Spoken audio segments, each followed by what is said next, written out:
Madame, Monsieur, bonjour, bienvenue dans ce numéro bulletin d'information pour ce lundi 28 juillet 2025.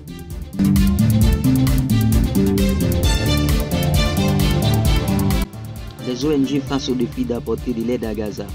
Depuis le 25 juillet 2025, Israël autorise les lages d'aide humanitaire étrangers au-dessus de la bande de Gaza.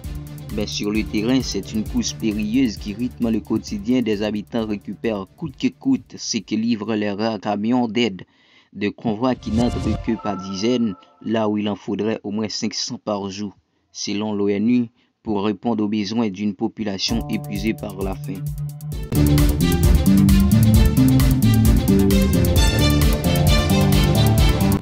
Un accord commercial a été conclu entre l'UE et les États-Unis d'Amérique. Le président des États-Unis d'Amérique, M. Donald Trump, et la présidente de la Commission européenne, Ursula von der Leyen, ont été trouvés un accord commercial ce dimanche 27 juillet 2025. L'accord établit un tarif de 15% sur les produits importés aux États-Unis d'Amérique.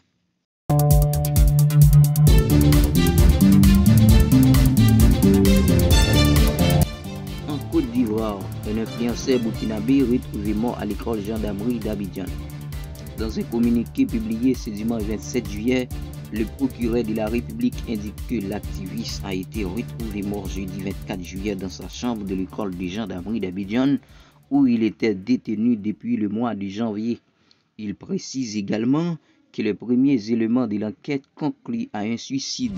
Installé en Côte d'Ivoire à l'Union Faso, s'était récemment distingué par des prises de position très tranchées en faveur de la junte au pouvoir au Burkina Faso.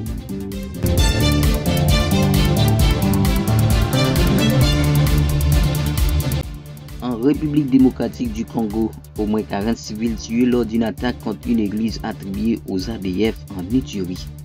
Dans le nord de la République du Congo, au moins 40 civils ont été tués dans la nuit de samedi à ce dimanche 27 juillet. Dans l'attaque d'une église, cela s'est passé dans le centre de Komanda, à plus de 70 km au sud de la ville de Bunia. L'attaque est attribuée aux rebelles ougandais des ADF, un groupe affilié à l'État islamique. 15 personnes sont également blessées selon un bilan provisoire.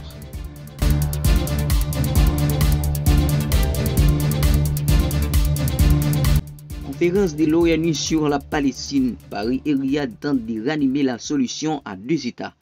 Une quarantaine de pays vont débattre dès ce lundi 28 juillet et pendant 2 jours une résolution à long terme du conflit israélo-palestinien. L'Arabie Saoudite et la France président au siège de l'ONU cette conférence sur la remise en œuvre de la solution à deux États. Cette conférence se tiendra à un niveau ministériel. Un sommet des chefs d'État est prévu en septembre. Une initiative diplomatique visant à relancer une perspective politique dans une région plongée dans une violence aveuglée.